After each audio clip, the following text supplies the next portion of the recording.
Voilà, cher Robert, nous nous retrouvons donc pour une deuxième séance sur la personnalité. Et cette fois, nous avons décidé de modifier la structure pédagogique et d'ajouter des dessins pour qu'on s'y retrouve davantage. En tout cas, on l'espère. Donc, comment peut-on changer la personnalité? Et d'abord, qu'est-ce que c'est que la personnalité techniquement à l'intérieur du cerveau? Tel que les neurosciences le présentent, le préfrontal est un système nerveux relativement lent mais qui fait de l'analyse. Le limbique, un système nerveux qui a acquis les habitudes. Et le reptilien qui aurait tendance à réagir de manière réflexe. Est-ce que tu veux compléter? Ben, sur ce point-là, c'est en effet exactement ce que les sciences nous proposent. Ce qu'on peut se poser la question, c'est en quoi ces trois niveaux euh, entrent dans la logique de la personnalité, quoi. Alors, justement, l'entretien d'explicitation des processus décisionnels définit quatre univers de relations qui peuvent être en tension ou pas, dans lesquels on évolue en permanence et d'une seconde à l'autre dans nos échanges avec nos collaborateurs, notre famille, avec tous les gens avec qui nous sommes en relation. Est-ce que tu veux bien commenter les quatre univers de relations?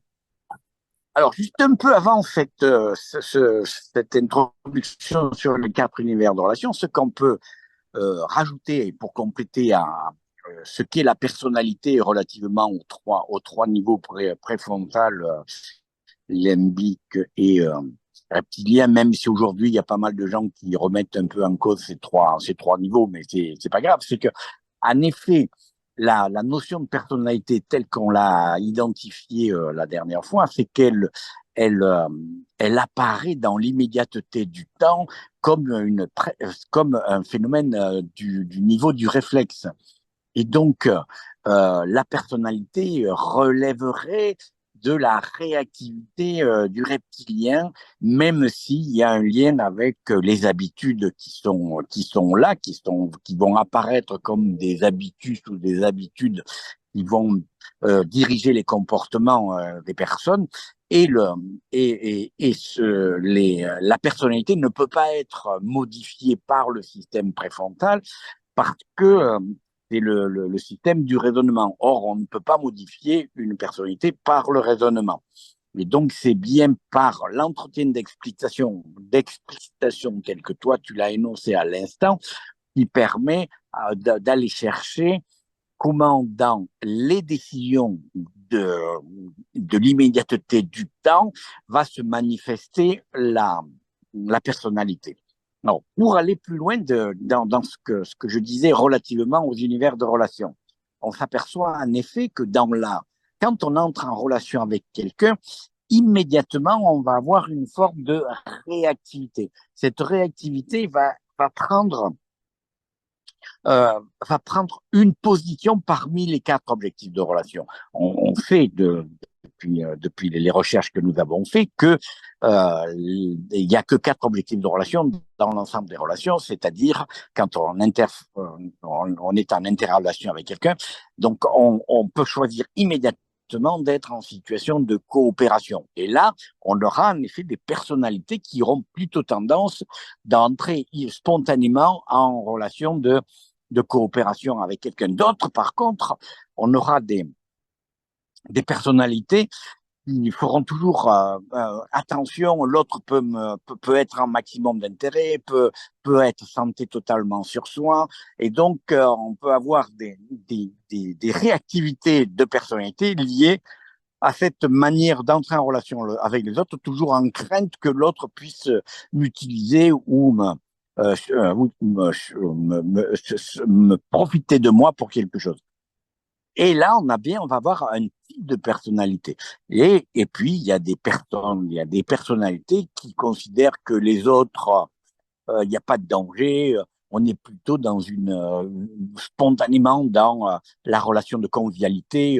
La porte est ouverte, on va rechercher de l'affection des autres, et puis on aura des spontanéités de personnalité liées dans le fait qu'on protège plutôt les plus faibles. Donc là, on va voir des types de personnalités centrés sur la manière dont ils entrent spontanément en relation avec les autres.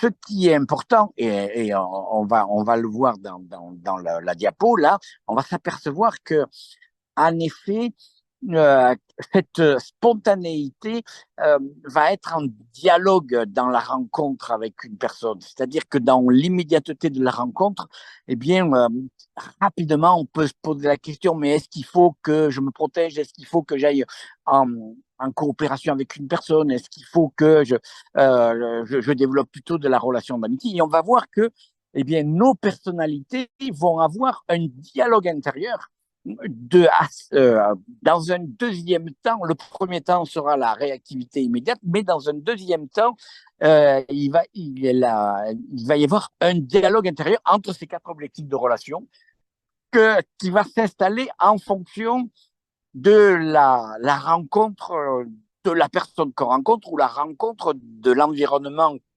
avec qui on va être en interaction, qui font faire que, tiens, est-ce qu'il faut que je fasse attention à ce que je fais. Par exemple, quand je vais en montagne, spontanément, si on est sur de la neige, je vais faire attention.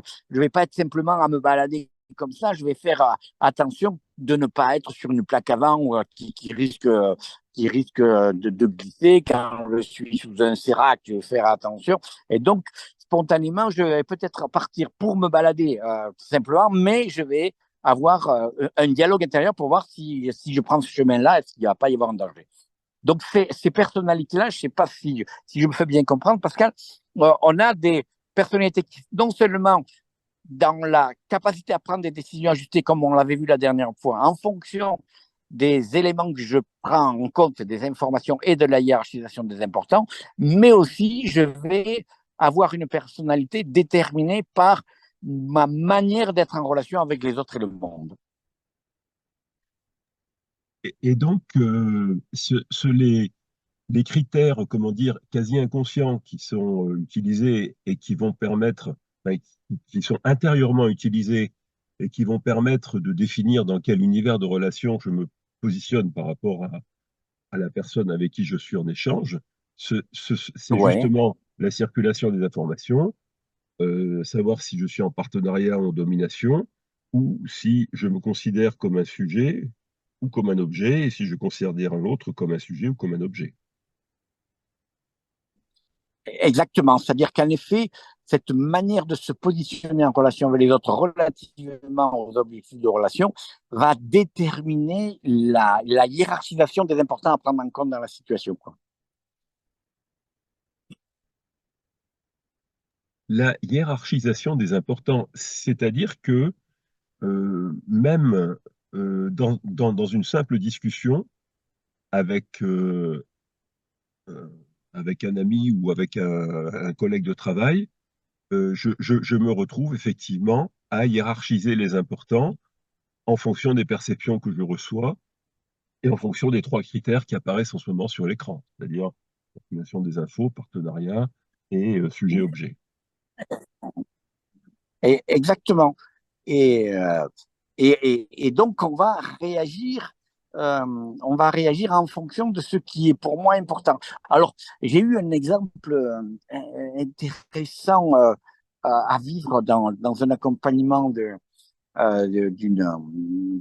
personne. C'est, par exemple, comment on conduit sa voiture. On est, quand on est tout seul par rapport à la voiture, eh bien, je peux conduire la voiture en faisant très attention aux autres, en étant très poli par rapport aux autres. Il y en a d'autres qui vont conduire la voiture en production, donc j'avance, je roule, je prends en compte les personnes, enfin, je prends en compte les voitures pour pas avoir d'accident, mais le conducteur qui est à côté de moi, enfin, qui est dans une voiture à côté, il m'intéresse pas. Donc, on va avoir une manière de conduire la voiture. Et ça, ça va être une forme de personnalité.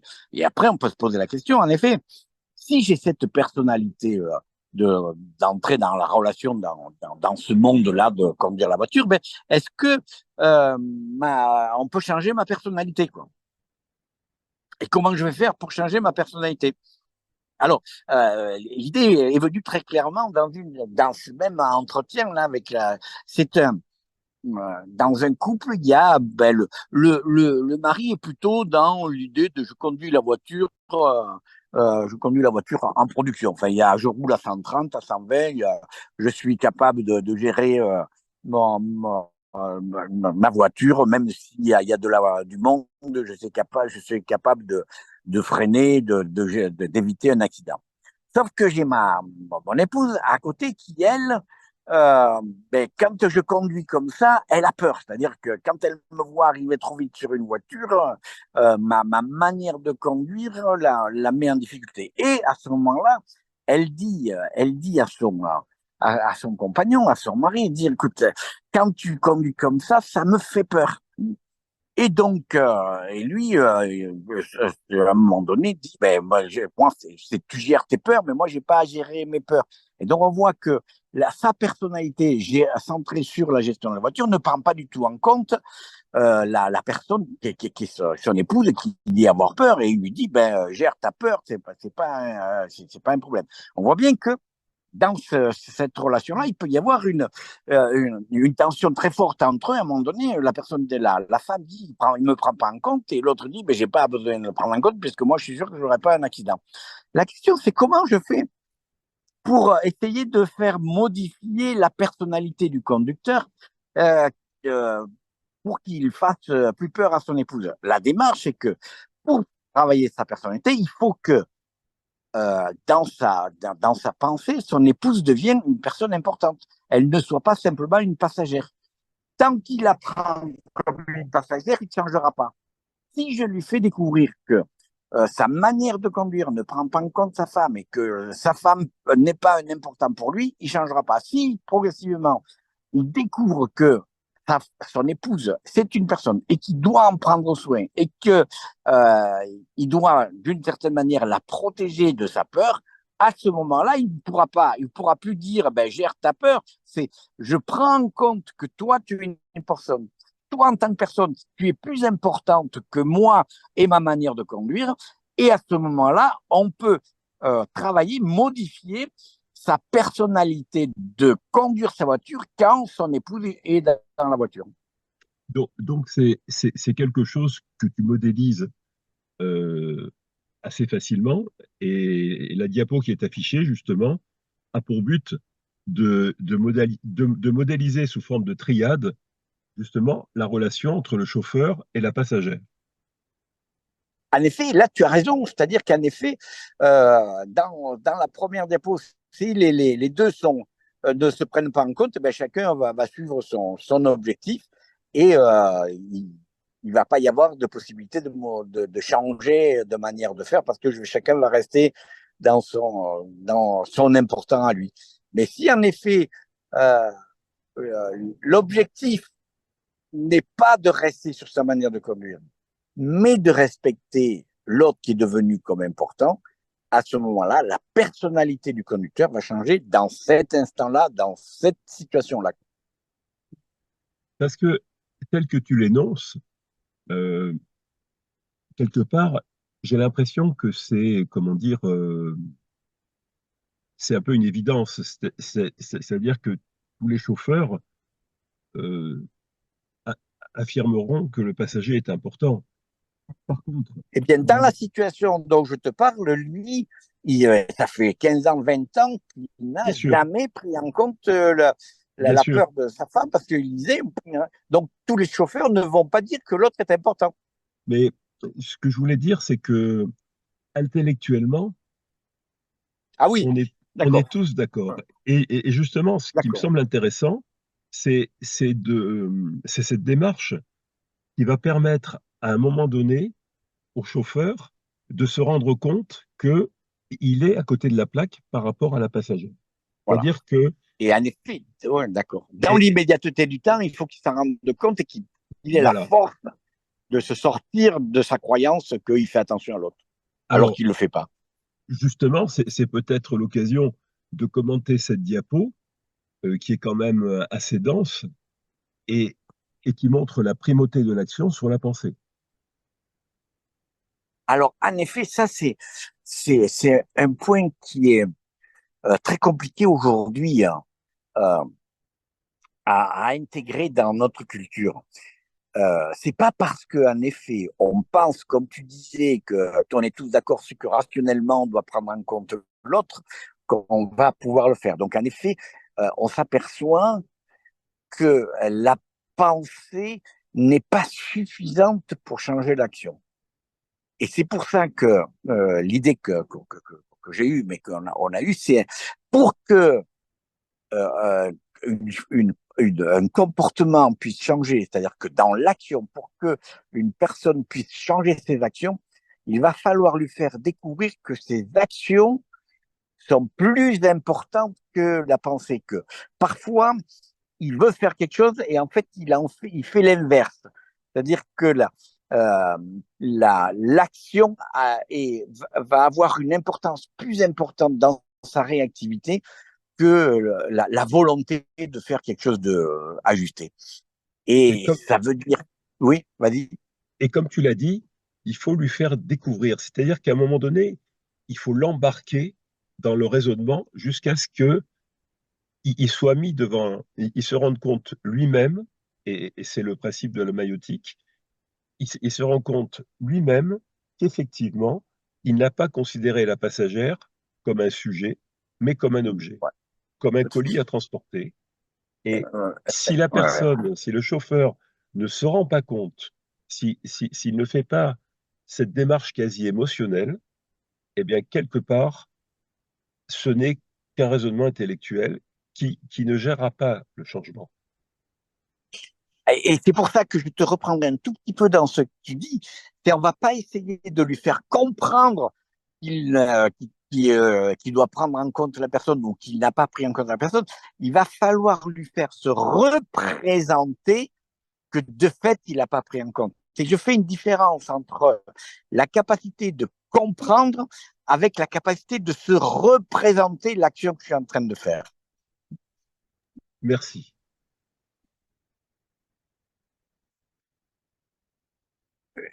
Est-ce qu'on est dans le temps, Pascal, Oui, ou est-ce que on, on est juste on est dans le temps justement de commenter en détail l'exemple du chauffeur qui ne prend pas en compte sa passagère comme un sujet, mais comme un objet. Donc là, on est sur la diapo de base, et là, justement, on se retrouve avec les, les perceptions, les importants. Ah oui, c'est ça. En effet, car moi je travaille avec le groupe. Qu'est-ce que j'ai fait à ce moment-là? Je lui ai demandé à lui, hein, quand il entend, je n'aime pas quand tu roules à 130 sur l'autoroute, que l'autoroute est changée, je lui ai demandé quand il entend ça dans la voiture, en fait, il prend, c'est quoi qu'il entend, c'est quoi les perceptions qu'il entend.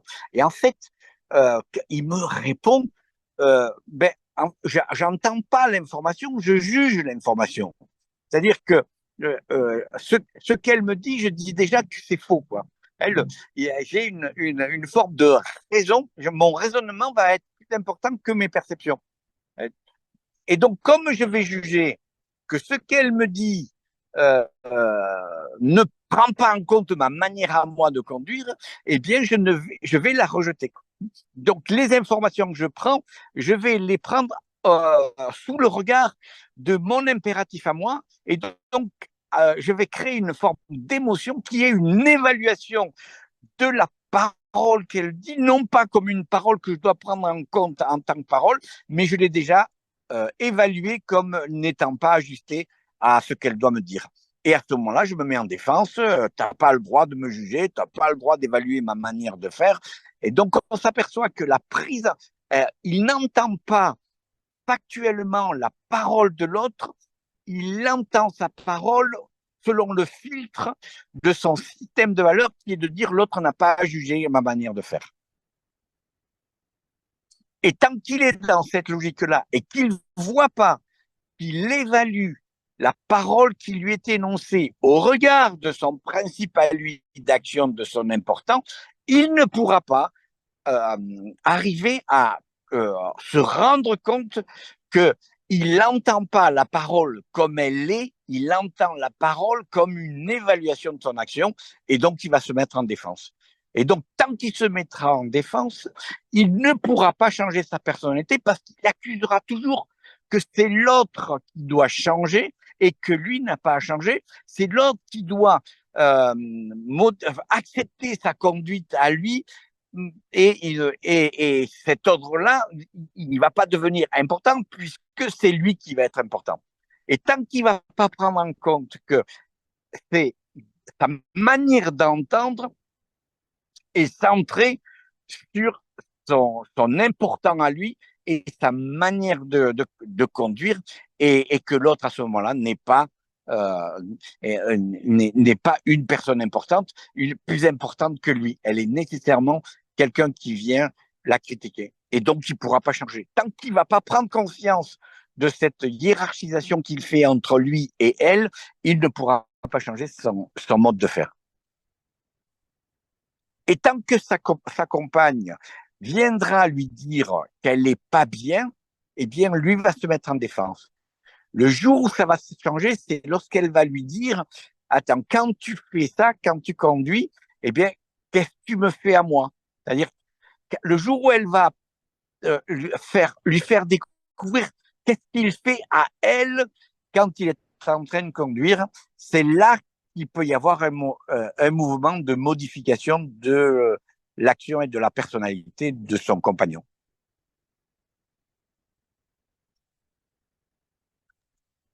Oui. Est-ce qu'on peut recaler dans l'exemple par rapport aux univers de relations? Alors, moi, j'avais un peu travaillé le sujet, je l'avais mis en maximum d'intérêt de part et d'autre. Parce que quelque part, Exactement. C'est exactement ce que tu dis. Hein. C'est-à-dire, les deux sont dans leur maximum d'intérêt. Ils prennent pas en compte l'autre. Le conducteur prend pas en compte la personne de l'autre. Il est centré sur sa manière et sa justification. Et la compagne est centrée sur sa peur à elle. Elle le prend pas en compte lui. Donc, tant qu'ils sont dans le maximum d'intérêt, ils vont interpréter les informations à partir de leur importance de maximum d'intérêt. C'est lorsqu'ils vont arriver à changer leur positionnement par rapport à eux-mêmes. C'est-à-dire lorsqu'ils vont se mettre en situation soit d'échange d'être, soit de production. Alors d'échange d'être pour elle, pour demander à l'autre, mais qu'est-ce que tu es en train de me faire? Il va l'inviter à passer d'un univers de conducteur maximum d'intérêt à un conducteur qui vient prendre en compte elle comme personne. Et donc, tant qu'elle ne fait pas ce chemin-là, lui, il ne peut pas passer d'un univers de maximum d'intérêt à un univers de production, d'échange d'être. Tout à fait. oui, bah, en tout cas, cet exemple est, comment dire, nous concerne tous parce que c'est les roses de la Saint-Valentin, c'est c'est toutes les petites attentions qu'on peut avoir, et réciproquement d'ailleurs, et qui pourraient changer la relation de pas mal de couples, en fait. Et on voit que c'est pas simplement les relations dans le couple, c'est un exemple très, très clair, celui-là, qui est en fait un exemple de production dans le couple. Mais on va le voir que c'est exactement la même chose dans toutes les situations de management. C'est-à-dire que on voit que quand on est en situation d'accompagnement de personnes dans le secteur de l'économie sociale ou quand on est manager dans une entreprise, le manager très souvent va juger que son collaborateur il n'est pas ajusté à la réalité. Et à partir du moment où il juge que l'action de son collaborateur ne correspond pas à la règle, eh bien, il le perd, il le perd, il ne peut pas rentrer en coopération avec lui.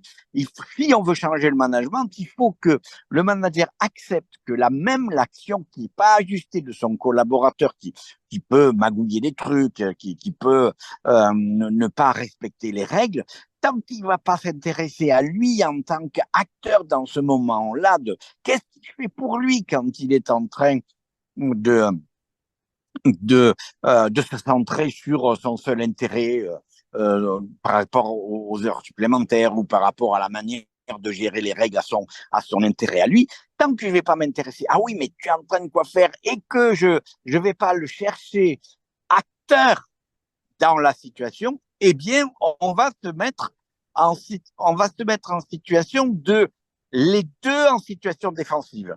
Et donc, on ne pourra jamais changer la personnalité de l'autre.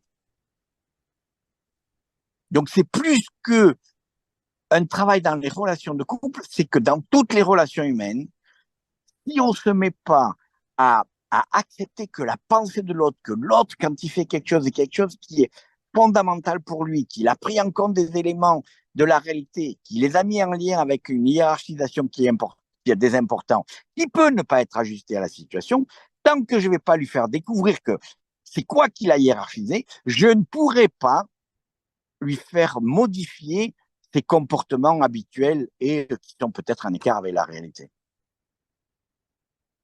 Donc, ça veut dire que pour nous, managers, il faut qu'on change les choses de logiciel. C'est-à-dire, c'est pas parce qu'on va expliquer à quelqu'un qui est en écart qu'il va pouvoir changer. C'est de dire que l'action de l'autre est plus importante que le raisonnement que je peux avoir, que l'explication que je peux avoir. Il faut que j'aille m'intéresser à la structure de son action pour progressivement que lui découvre quelle est la structure de son action et que, en prenant conscience de sa logique d'action et de la hiérarchisation qu'il fait dans l'instant des importants qu'il y a dans la situation, il puisse lui faire une auto-évaluation de l'ajustement de son action. Et là, en effet, on a priorisé l'action par rapport à la logique de raisonnement, d'explication qui est l'habitude dans laquelle on est. En expliquant, les gens vont changer. Eh bien, l'expérience montre que c'est jamais le cas, ou rarement le cas.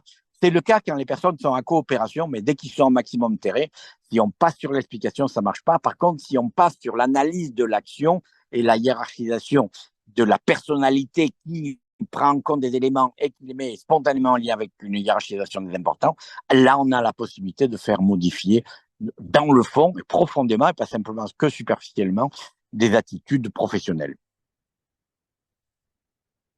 Oui.